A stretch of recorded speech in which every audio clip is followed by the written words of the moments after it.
Today I'm going to talk about skin diseases and dermatitis. Dermatitis comes from the word derm, which means skin, itis, inflammation of.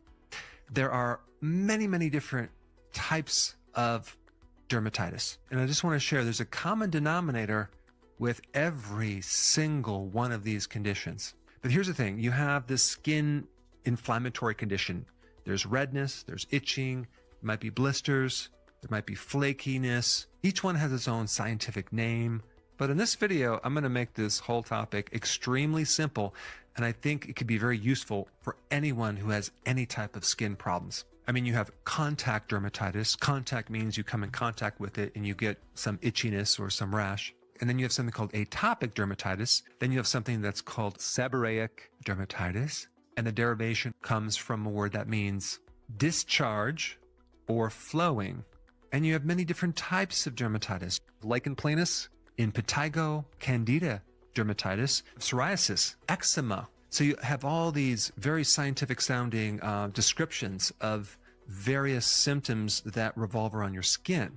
But basically when it boils down to skin problems, you either have some type of reaction to something like an allergy reaction, or you have some type of immune reaction that's reacting to bacteria, a virus, a fungus, etc.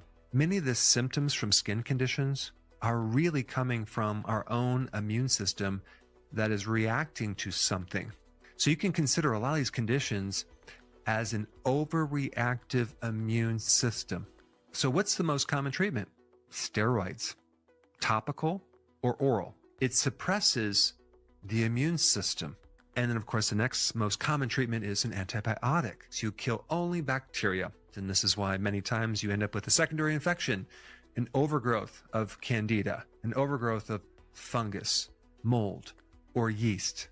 What you need to know is the superficial part of your skin is a universe of bacteria, microbes, all different types. It's called commensal relationship, where they don't bother you, you don't bother them, and everything is just fine. And then the skin itself is a barrier, because right underneath the skin, you have a huge network of lymphatic tissue, blood vessels, capillaries, which is just filled with immune cells ready to protect you against foreign invaders. So what's the common thread or problem in all of these conditions? They all seem to significantly respond in a positive way to taking vitamin D. For example, when you have hives from something called contact dermatitis, so you got this itchiness. Well, vitamin D inhibits the cells that make histamine. They're called mast cells. Vitamin D lowers the histamine response. Vitamin D is the main regulator or controller of your immune system. And even if you look at almost every single one of these skin problems are worse in the winter. What a coincidence when we have the lowest amount of vitamin D. They're also worse under stress. It just so happens when you raise cortisol from stress, you deplete your vitamin D levels.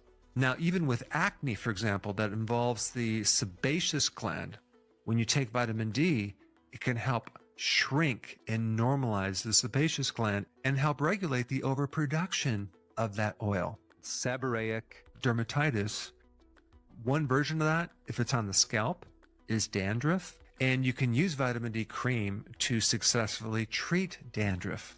Eczema, psoriasis, vitiligo, as well as alopecia are all related to having a vitamin D deficiency. In fact, it's usually the low vitamin D that triggers an autoimmune disease. But here's the interesting thing about microbes. Because if you have a type of infection on your skin or anywhere in your body with a microbe, what some of them do is they start to reduce the vitamin D receptor in your skin. And ultimately, that's the end point where vitamin D can connect and be activated. And if the microbe can keep that not working that well, then the microbe can survive. But also I found out that certain fungi will do it as well. The real solution is just to take more vitamin D. Vitamin D increases a certain enzyme that helps you make melanin. And melanin is the pigment in your skin. So when you're deficient in vitamin D, you're more susceptible to vitiligo.